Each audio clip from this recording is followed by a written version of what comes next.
사도행전 7장 54절에서 58절 말씀입니다. 함께 합독하십니다. 그들이 이 말을 듣고 마음에 찔려 그를 향하여 이를 갈거늘 스데반이 성령 충만하여 하늘을 우러러 주목하여 하나님의 영광과 및 예수께서 하나님 우편에 서서 계신 것을 보고 말하되 보라, 하늘이 열리고 인자가 하나님 우편에 서신 것을 보노라 한데 그들이 큰 소리를 지르며 귀를 막고 일제히 그에게 달려들어 성 밖으로 내치고 돌로 칠세 증인들이 옷을 벗어 사울이라 하는 청년의 발 앞에 두니라. 아멘. 53절까지 말씀을 보시면 7장 1절에서 전부 다 아주 긴 스데반의 설교가 끝나게 됩니다. 구약 아브라함으로부터 시작을 해서 모세, 다윗, 또 마지막에는 예수님까지 이르는 아주 긴 장편 대하 드라마 같은 장대한 설교를 마치게 됩니다. 마지막 끝부분을 보시면 너희가 구약이 예고한 의인을 잡아 죽였다라고 말씀하는데 이것은 예수님을 십자가에 못 박아 죽였다. 그 책임이 유대인들에게 있다라고 이스라엘 백성들을 책망하는 이런 설교가 끝부분에 있게 됩니다. 이 설교를 듣고 54절 보시면은 그들이 이 말을 듣고 마음에 찔려 그를 향하여 이를 갈거늘이라고 말씀을 합니다. 스데반의 긴 설교를 들고 유대인들이 마음에 찔림을 받았다라고 말씀합니다. 보통 설교를 들으면 세 가지 반응이 있습니다. 하나는 그냥 설교를 그냥 들을 때, 혹은 졸며 들을 때, 딴색하고 들을 때는 그냥 아무런 반응이 없죠. 그냥 말만 이렇게 귀로 왔다 귀로 빠지는 거니까 아무런 일이 일어나지 않아요. 그게 첫 번째 반응이고요. 두 번째는 긍정적으로 설교를 잘 듣고 감동을 받으면 은혜가 임합니다.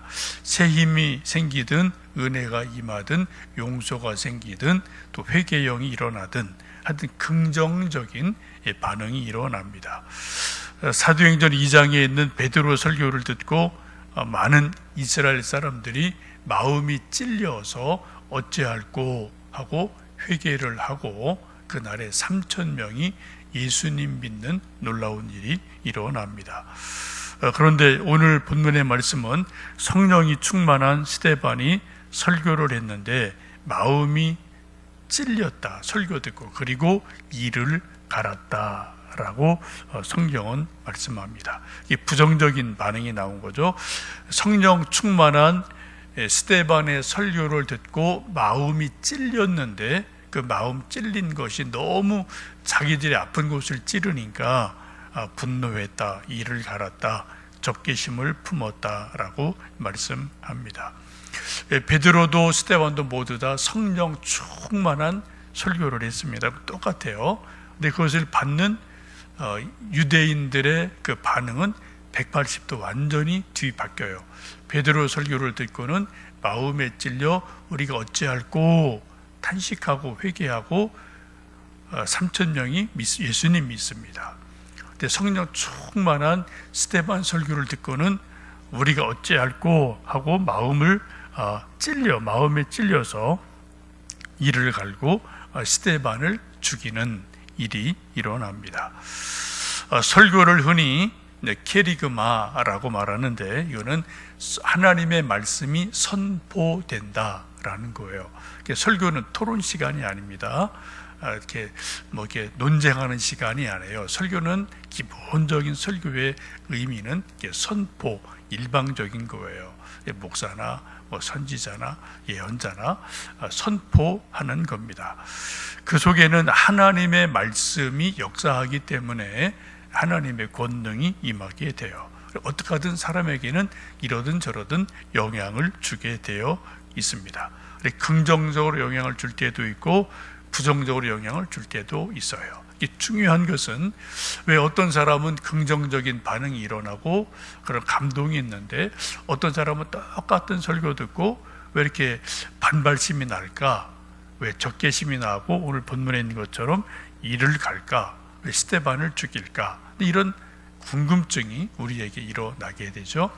그 답을 우리는 예수님 말씀하신 4가지 밭의 비유에서 볼 수가 있습니다.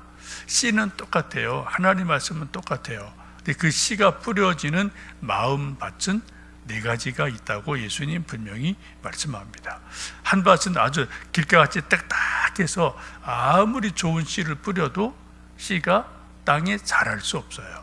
그래서 새가 와서 쪼아먹는다. 새는 사단을 말하죠. 예수님 해석에 의하면 첫 번째 돌짝 같은 마음, 길가 같은 마음밭.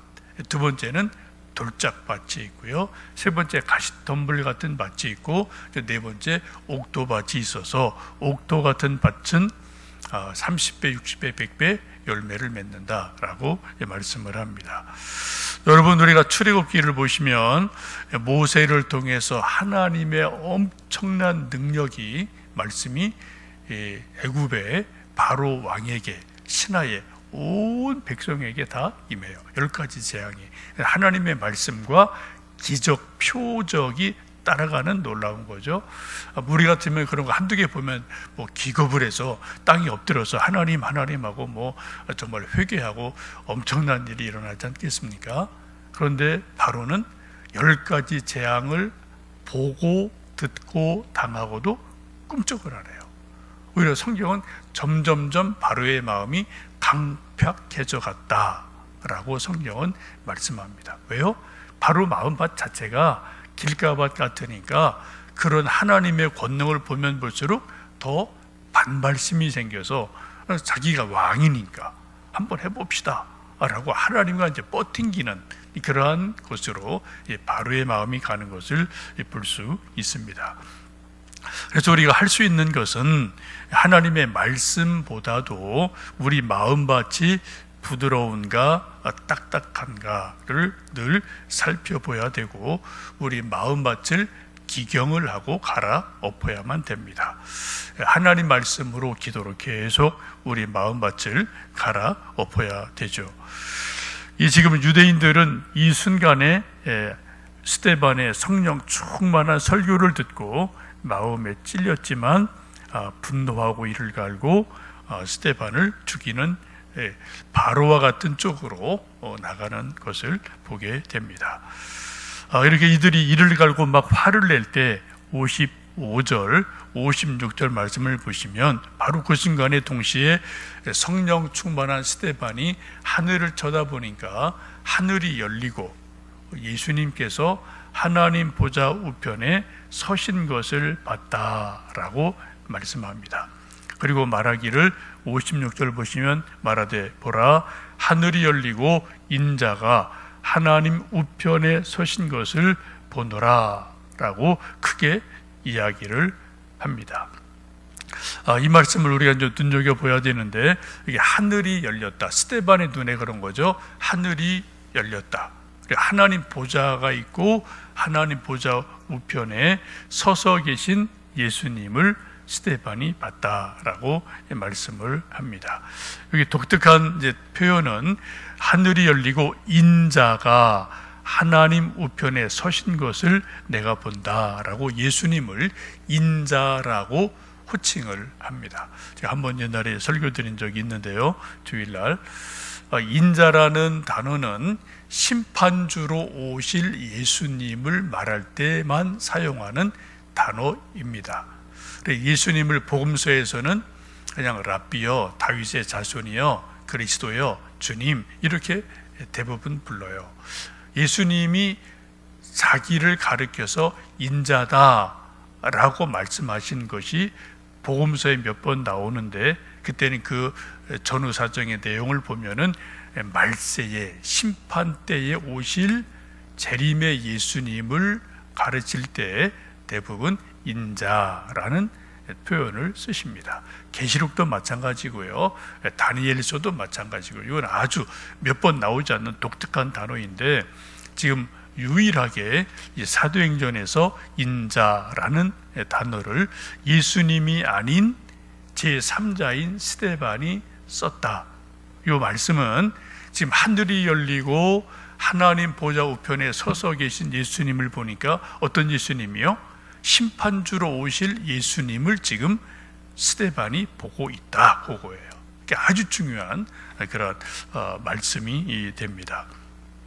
그랬더니 이 고백을 했더니 57절 보시면은 그들이 유대인들이 큰 소리를 지르고 귀를 막고 일제히 스데반에게 달려들어 돌로 쳐 죽이고, 이제 사울이라는 청년 발 앞에 증인의 옷을 벗어두고 그렇게 해서 스데반이 죽게 되는 일이 일어납니다.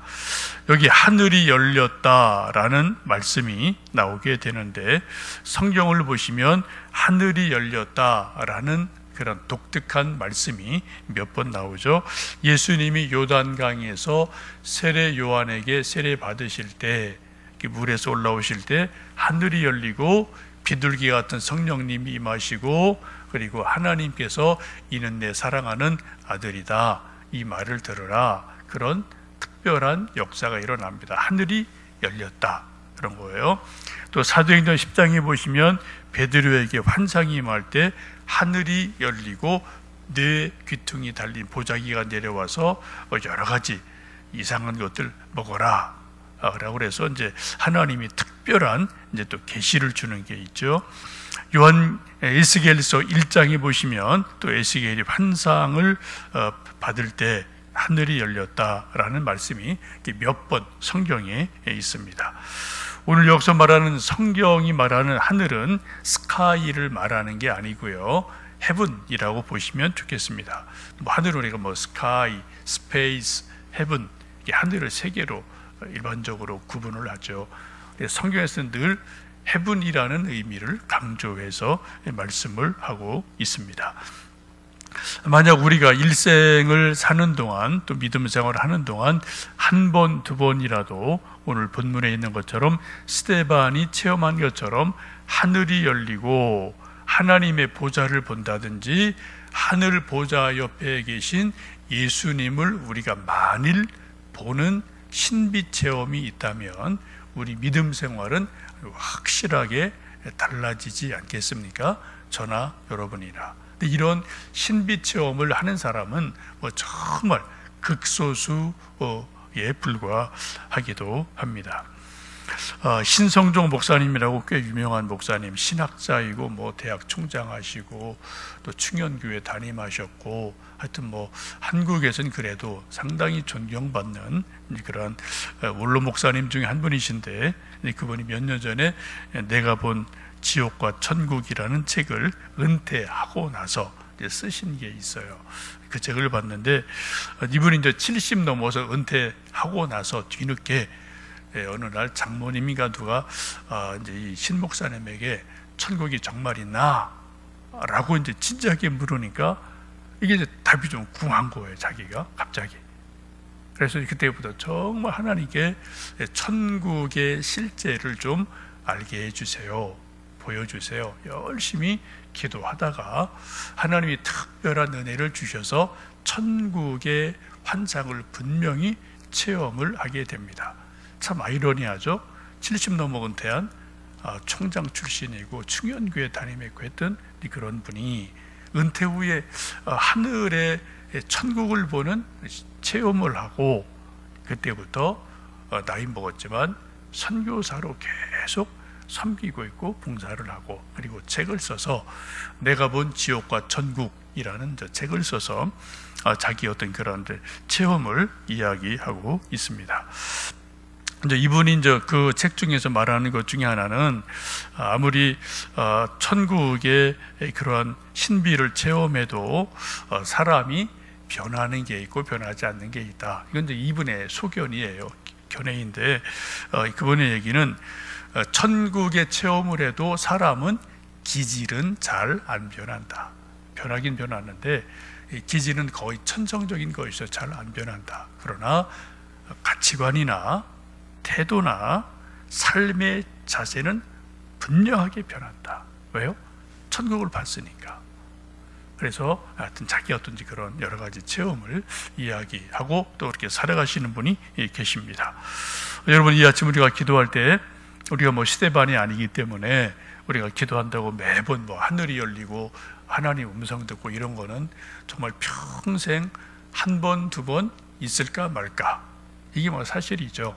그러나 우리가 기도할 때 하나님, 제게 좀 한 번이라도 하늘이 열리는 신비 체험, 하나님의 은혜를 좀 볼 수 있고 느낄 수 있는 은혜를 주십시오 라고 우리가 좀 간절히 기도하고, 또 그런 은혜를 주면 정말 감사한 거고, 뭐 그런 것이 혹시 없더라도 우리가 성경 말씀을 읽다가 말씀을 이해하거나 은혜가 되거나 믿어지는 은혜를 통해, 또 성령님의 조용하고 때로는 강력한 감동을 통해 우리에게 역사하시는 그 역사를 따라 또 믿음 생활을 승리하시는 우리 모두 되기를 주님의 이름으로 축복합니다. 기도하겠습니다.